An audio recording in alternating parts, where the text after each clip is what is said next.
ஒரே தெருவில் ஒரு வழக்கறிஞரும் ஒரு ஆசிரியரும் வாழ்ந்து வந்தனர்.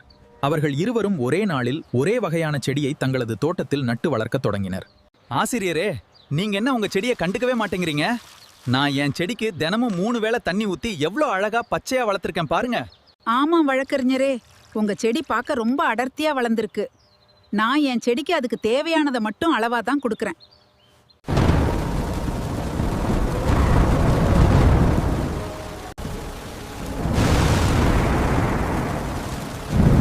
ஐயோ, என் செடி எல்லாமே வேரோட பிடுங்கி எறியப்பட்டு போச்சே. நான் இவ்ளோ ஆசையா அதிக கவனம் எடுத்து வளர்த்த செடிகள் எல்லாம் இப்படி ஒரே ராத்திரியில நாசமாகிடுச்சே.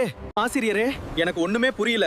நான் என் செடிக்கு உங்களை விட அதிக உரமும் அதிக தண்ணியும் கவனிப்பும் கொடுத்தேன். ஆனா என் செடி அழிஞ்சு உங்க செடி மட்டும் எப்படி தப்பிச்சது? நீங்க உங்க செடிக்கு தேவையானதை வாரி வழங்குனீங்க. அது உயிர் பிழைக்க எந்த போராட்டமும் செய்ய வேண்டியிருக்கவில்லை. தண்ணீரை தேடி அதன் வேர்கள் ஆழமா போக வேண்டிய அவசியமே இல்லாம போயிடுச்சு. ஆனா நான் என் செடிக்கு தேவையானதை மட்டும் அளவா கொடுத்தேன். அது தண்ணீரை தேடி வேர்களை மண்ணுக்குள் ஆழமா செலுத்த பழகிக்குச்சு. அந்த ஆழமான வேர்கள் தான் இன்றைய புயலில் அதை தாங்கி பிடித்து காப்பாற்றின.